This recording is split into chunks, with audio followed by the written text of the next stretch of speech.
Okay students, आज हम एक नई टॉपिक पढ़ने जा रहे हैं जिस टॉपिक का नाम है नमपाई। ठीक है, ये हमारे पाइथन सिलेबस के अंदर आता है, पाइथन के अंदर आता है। ठीक है, ये एक लाइब्रेरी है। तो आज हम इंट्रोडक्शन टू नमपाई करने जा रहे हैं। इसका इंट्रोडक्शन के बारे में पहले समझते हैं। तो सबसे जो पहली बात है वो ये है कि नमपाई, ठीक है, नमपाई का फुल फॉर्म है न्यूमेरिकल पाइथन।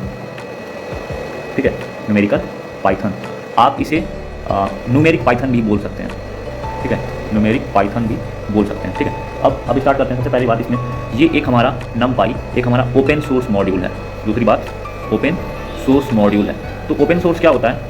एक ऐसा लाइब्रेरी, एक ऐसा फंक्शन जिसकी जो भी सोर्स कोड है ना, जो सोर्स कोड है वो हमारी ओपन हो सबके लिए। ठीक है, तो ऐसे में लर्निंग बहुत ज़्यादा बढ़ जाती है। ठीक है, जब हमारी किसी चीज़ की सोर्स ओपन कर दी जाती है तो ऐसे में लर्निंग हमारी बढ़ जाती है। ठीक है, लर्निंग के लिए ये चीज़ किया गया है। ठीक है, लर्निंग बढ़ जाती है। ठीक है, और हम उसके ऊपर काम कर सकते हैं। ठीक है, तो ये हमारे बहुत सारे जो भी हमारे नमपाई के फंक्शंस हैं उन सब चीज़ों को ये क्या कर देता है, ओपन सोर्स रखता है। ठीक है, तो सबसे बड़ा इसका फ़ायदा क्या है, बेनिफिट क्या है? मैं बात करूँ अगर बेनिफिट की, तो बेनिफिट क्या है? ठीक है, सबसे पहला बेनिफिट ये है कि नमपाई के यूज से हम जो भी एरे बनाते हैं, ठीक है, आपको अगर एरे नहीं पता है तो आपको थोड़ा देर में मालूम चल जाएगा। अभी के लिए समझिए, जो हम एरे बनाते हैं या इसके अंदर जो हम मैट्रिसेस बनाते हैं, ठीक है, ये हमारे लिए बहुत ज़्यादा फास्ट मैथमेटिकल कैलकुलेशन देता है। ठीक है, ये हमारे लिए क्या कर देता है, बहुत ज़्यादा फास्ट मैथमेटिकल कैलकुलेशन देता है। ठीक है, फास्ट मैथमेटिकल, ठीक है, कंप्यूटेशन देता है। ठीक है, ठीक है, बाकी चीज़ों में इतना आसानी से ये पॉसिबल नहीं था, बट अभी क्या है, इस नमपाई की हेल्प से हम एरे या मैट्रिसेस, ठीक है, के ऊपर फास्ट मैथमेटिकल कंप्यूटेशन कर सकते हैं। ठीक है, इनके ऊपर हम, ठीक है, इनके ऊपर हम फंक्शंस एंड रूटीन लगा सकते हैं। ठीक है, इनके ऊपर हम फंक्शंस एंड रूटीन लगा सकते हैं।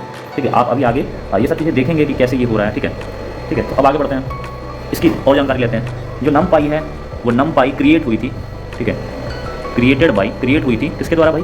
तो ट्रेविस, नाम याद रखिएगा, ये क्वेश्चन पूछता रहता है। ठीक है, ट्रेविस ओलिफेंट द्वारा। ठीक है, और कब हुई थी? तो 2005 में हुआ था। ठीक है, ये डेट आप याद रखिएगा। ठीक है, तो अब ये बात तो खत्म हो गई। अब ये हमें समझना है कि कैसे यूज करेंगे। ठीक है, तो हमें यूज करने के लिए नमपाई को, ठीक है, ठीक है, हम अपने कंप्यूटर के अंदर अगर चाहते हैं नमपाई को यूज करना, तो सबसे पहले हमें इस नमपाई को इंपोर्ट करना पड़ेगा। तो यहाँ लिखते हैं टू यूज नमपाई। ठीक है, फर्स्टली पहले हमें क्या करना पड़ेगा, इंपोर्ट करना पड़ेगा। और वो इंपोर्ट कैसे करेंगे हम? तो ऐसे लिखा जाता है, इसका सिंटेक्स देखिएगा, import NumPy H N P. ठीक है, नमपाई एच एन पी, इस तरीके से आप लिखेंगे तो ये आपके अंदर पाइथन के अंदर ये चीज़ काम करेगी। ठीक है, तो और आगे बढ़ते हैं। अब सवाल ये है कि सर जो भी एरे बनता है हमारे पाइथन के अंदर, ठीक है, जो भी एरे ऑब्जेक्ट्स बनते हैं, ठीक है, सॉरी, जो भी एरे ऑब्जेक्ट बनते हैं हमारे नमपाई के अंदर, ठीक है, इन नमपाई, उनको हम क्या बोलते हैं? जो भी हमारे बनते हैं ना, उनको हम क्या बोलते हैं? उनको हम एनडी एरे बोलते हैं। एनडी एरे का मतलब क्या है? ठीक है, एनडी एरे का मतलब क्या है? ठीक है ना, उनको हम क्या बोलते हैं? एनडी एरे बोलते हैं। अब सवाल ये है कि सर एनडी एरे का मतलब क्या है? तो इसका मतलब एन का मतलब, एनडी का मतलब है यहाँ पे एनडी का मतलब है एन डायमेंशनल। ठीक है, मैं लिखता हूँ यहाँ पे। ठीक है, और फिर एरे, इसका मतलब ये है कि इसमें कोई डायमेंशन की लिमिट नहीं होती है, डायमेंशन हम बहुत ज़्यादा बढ़ा सकते हैं। ठीक है, एन डायमेंशन ले सकते हैं। ठीक है, तो इस तरह से ये हमारी कुछ एमपाई की बात, न्यूमेरिकल पाइथन की बातें थी नमपाई की।